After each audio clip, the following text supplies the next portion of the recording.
Abra sua Bíblia comigo em 1 Samuel, capítulo de número 17. 1 Samuel, capítulo de número 17. Nosso querido bispo Ezequiel está chegando. Deus abençoe. 17, o verso é o 23. É um texto muito conhecido. 1 Samuel 17, 23. Aleluia.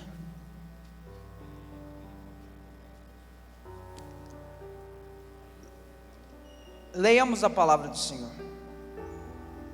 Enquanto ele falava com eles, eis que surgiu ali um gigante ou um campeão, como diz algumas traduções, o filisteu de Gate, de nome Golias, dos exércitos dos filisteus. E falou segundo as mesmas palavras, e Davi as ouviu.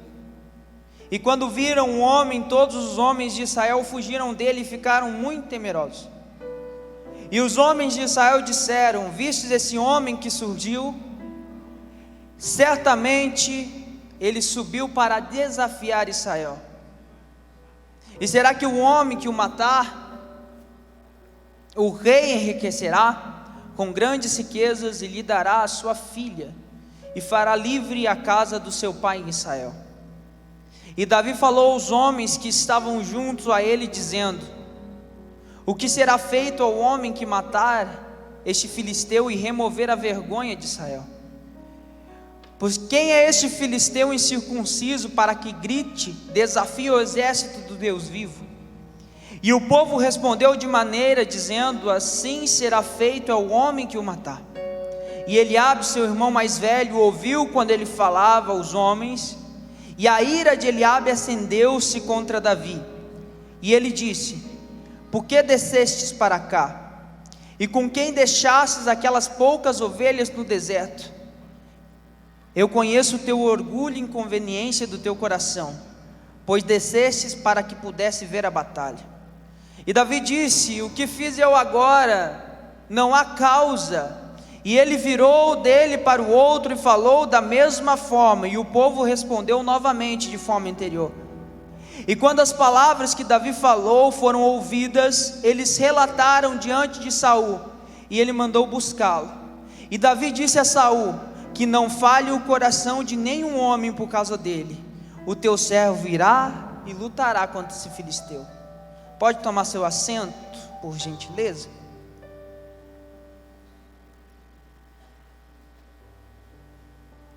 Meus amados e queridos irmãos, amantes e professadores da fé e do movimento pentecostal, mais uma vez estamos diante da presença do Senhor e da sua palavra, e o texto que acabamos de ler é um texto muito conhecido. Sem dúvidas, é um dos textos mais conhecidos da Bíblia Sagrada. De fato, todos conhecem essa história. A pessoa, sendo crente ou não crente, já ouviu falar do rei Davi. Davi até hoje é conhecido como o maior político. Davi até hoje é conhecido como o maior governante. Davi até hoje é conhecido como o maior estadista da história de Israel.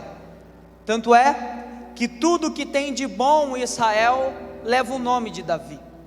O hotel mais luxuoso tem o nome de Rei Davi. O hospital mais luxuoso é do nome de Rei Davi, devido à sua representatividade. Mas hoje Deus me direcionou de uma forma diferente para abordar esse texto, e eu tenho a plena certeza que Deus vai falar com você.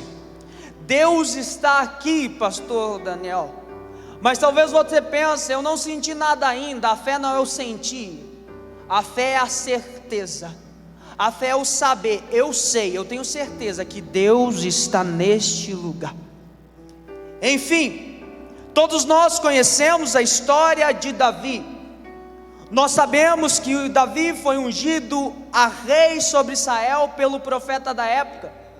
Todos sabem que o profeta da época era o profeta Samuel. O óleo cai sobre a cabeça de Davi, E ele é constituído então como o segundo rei em Israel, pois o primeiro Deus não encontrava mais contentamento.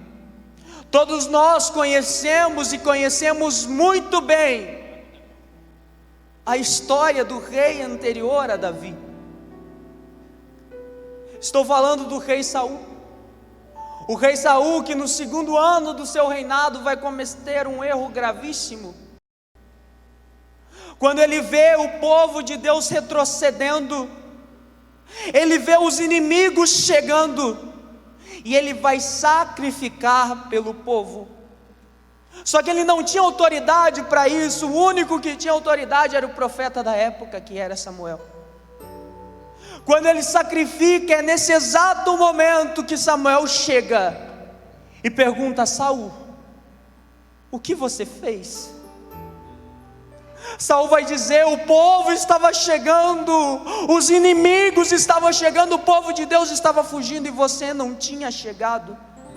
E o texto vai dizer que Samuel olha para Saul e diz: hoje mesmo Deus te confirmaria como rei sobre todo Israel, mas é hoje que ele toma de ti o trono. Agora Samuel, ele vai ter que separar um novo rei em Israel, e ele é direcionado por Deus até a casa de Jessé, o belemita, para ungir o novo rei. Pois naquela época, quando alguém era separado para alguma função, o profeta pegava um chifre de carneiro, enchia de azeite de oliva e misturava com algum cheiro, algum perfume, e ia ungir essa pessoa. Porque, meus irmãos, existem muitos homens que têm sucesso na terra, existem muitos homens que têm boa condição financeira, existem muitos homens que têm um status, e esses homens são preparados com uma boa faculdade, esses homens são preparados com um bom nome, mas no reino de Deus é diferente. Ninguém funciona no reino de Deus sem unção. Ninguém funciona no reino de Deus sem unção, porque você não vem na igreja para cantar um louvor apenas.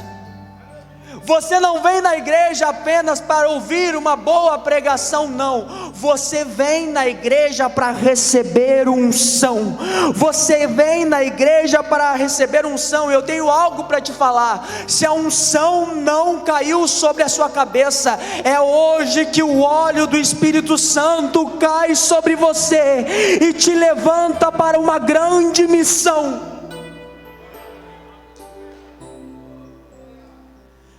A Bíblia vai dizer que a partir daquele dia, o Espírito do Senhor vem sobre Davi. Mas há um detalhe muito importante: sem unção, Davi já tinha matado o urso. Sem unção, Davi já tinha matado o leão.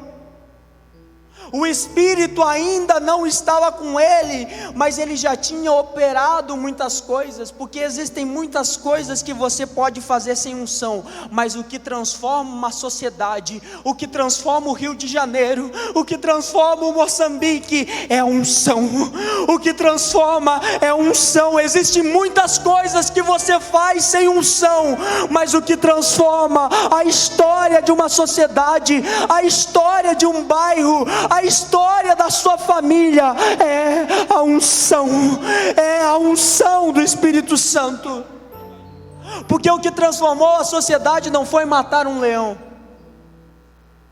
o que transformou a sociedade não foi matar um urso, o que transformou a sociedade, todos nós sabemos, e eu já chego lá. Depois da unção vem a preparação. Porque tudo que nasce pronto dá errado. A Bíblia vai dizer que tinha dois Adão, o primeiro e o último. O primeiro já nasceu grande, meu pastor, formado, e na primeira tentação caiu. Mas aquele que nasceu como uma semente no ventre da mulher, 40 dias foi provado e não caiu, porque tudo que nasce pronto não dá certo. Na obra de Deus nasce pequeno, a condição financeira é pouca, mas é de Deus. As obras ainda são poucas, mas é de Deus, porque tudo que nasce pronto dá errado. Por isso que Jesus nasceu dentro de um ventre de uma mulher, passou por todas as fases. A Bíblia vai dizer que o Espírito de Deus se apodera de Davi, e automaticamente ele vai sair de Saul. Nesse momento, Saul ele vai ser possesso por um espírito perturbador. E ele vai levantar um clamor dizendo: traga alguém que saiba tocar, por favor. Traga alguém que saiba tocar. E alguém chega nele e diz: eu conheço alguém. E esse alguém ele toca muito bem. Esse alguém ele tem uma boa aparência. Esse alguém é firme nas suas palavras, e esse alguém, o Senhor é com ele. Esse alguém tinha apenas 16 anos de idade, e já tinha todo esse currículo. Eu estou falando de Davi. Davi agora ele vai entrar dentro do palácio para servir o rei. O mesmo palácio que anos depois ele seria rei lá dentro, porque ninguém chega na promessa se não for servo. Quem não serve não alcança a promessa. Ele está servindo no mesmo lugar que 14 anos depois ele seria rei. E após esse capítulo que eu citei, esse capítulo que eu disse que Saul mandou chamar um músico, nós chegamos onde lemos. Davi tinha uma missão, e a missão estava posta. A missão era levar marmita para os seus irmãos, porque diante dos irmãos de Davi, diante dos valentes de Saul, pastor Irã, diante da beleza deles, diante da força deles, diante da capacidade deles, a única coisa que Davi tinha para oferecer era marmita. Davi não tinha mais nada para oferecer, porque Davi não tem idade, Davi não tem porte, Davi não tem capacidade. Mas agora Davi está indo para o campo. Era com espada, pastor? Não, era com uma marmita, mas ele estava entrando no campo. Era com armadura? Não, era com uma marmita, mas ele estava entrando no campo. Não era com espada, não era como um guerreiro, mas ele estava entrando no campo. E quando ele chega no campo de batalha, tinha um homem de quase 3 metros de altura, chamado Golias, da terra de Gate. Esse homem vai sair do acampamento dos filisteus e vai desafiar os israelitas, com um capacete de bronze, com uma armadura que pesava 60 quilos, uma lança enorme, pesada, grossa, com a ponta de ferro. Alguém que ia na frente carregando um escudo.